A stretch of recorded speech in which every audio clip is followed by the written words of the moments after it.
go on tour over there. You girls are not going to know what's going on. Imagine. Oh, sup girls. Oh, shit. No.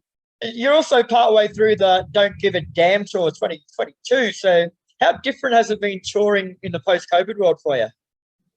Oh my God. This tour probably has been one of the hardest tours. I mean, the van broke down and it cost like some insane money to fix it. Yeah. I had to fucking prostitute myself for that, mate. No, As a no, soap no, house. no, no. It would be broke. The car would still be broken. Fuck you. But anyway, on another note, it's been different. We noticed when we first started touring, like we started the tour in England in April, and people seem a lot more reserved than before. Like people are, it's almost like COVID has made people scared to interact with each other.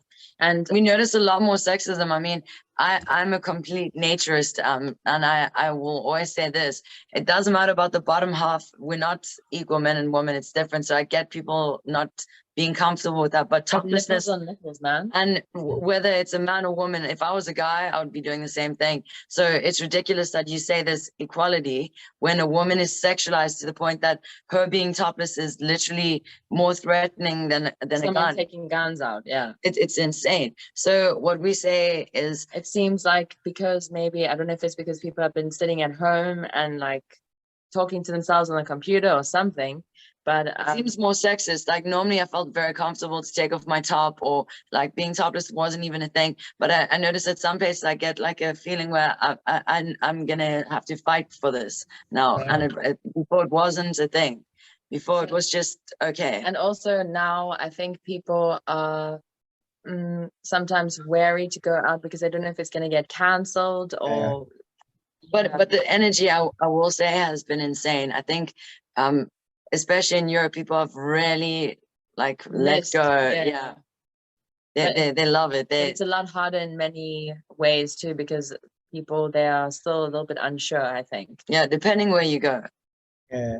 I was actually like, I'm glad you brought that up about your chops off and stuff like that, because I was going to bring it up. Like, you girls aren't afraid to like use your sexuality on stage or in your music videos, which is refreshing. Not, but I'm not saying this nastily. I'm saying like you're using it in a productive way. Like you're not selling yourself. You're not using the naked to sell. Like you're doing it. It's more a natural extension of what you are, which I find refreshing in the modern world. Like it's like you're not exploiting it. It's like I've had people like talking about your band and they're like, oh, they're the girls who are on stage with no clothes on. It's like, but they're not doing it for that. Like they're not promoting themselves as a naked girl band. Like they're just expressing themselves as part of their art. And I think a couple like you paint your bodies and stuff like that. Like it's artistic what you do. It's more of an art form than anything else.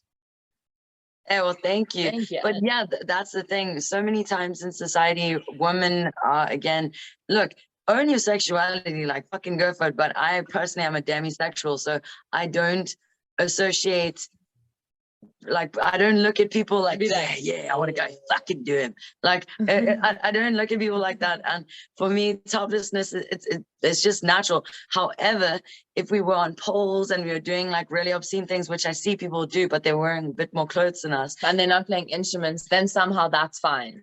Yeah. But if you are topless breastfeeding, or you're just topless for your own sake, then somehow people, they can't quite grasp the fact that maybe a woman is just comfortable in her own skin and doesn't want anything. Like people have more power in a strip club. Like men can go in a strip club and pay a woman, and it's an unequal exchange. It's not balanced. Because then a guy thinks women, but it's usually guys that go to strip clubs. Guys like, take off your top, lady, show me them titties. But because it's like, dude, what the fuck? Like, and like with us, it's like they don't know.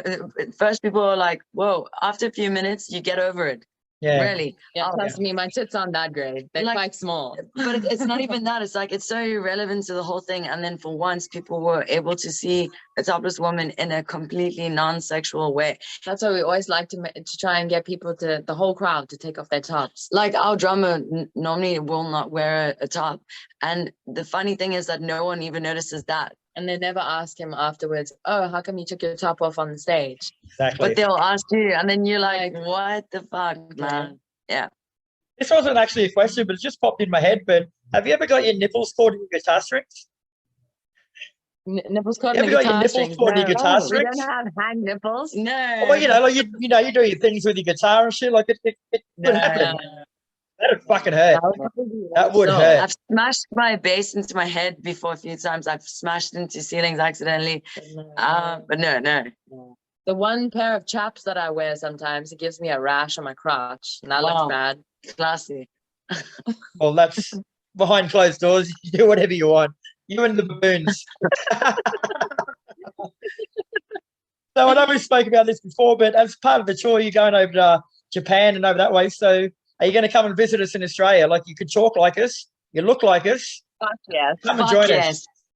No, we might. Wait, can we do it? Yeah, we fucking will, you dirty cunts. We fucking come in there, we're going to fuck shit up. When you come, I'm going to bring you to meet my 2 young daughters and you can educate them because he's got it going on. It's sensational.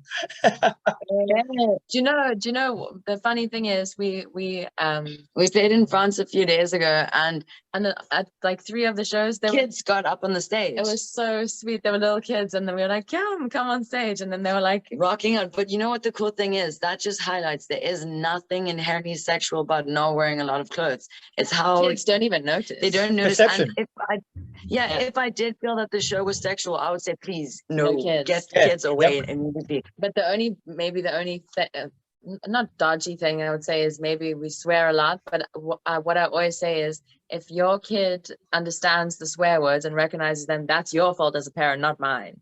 Because like if I spoke say to a kid or whatever that doesn't speak Chinese and I started speaking in Chinese, they wouldn't understand or pick up anything because they've never heard those words before.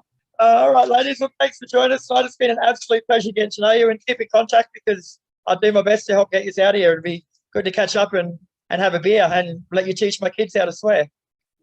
Hey, thank you. But not just the beer. We're going to have whiskey as well. I'll have Tim Tams.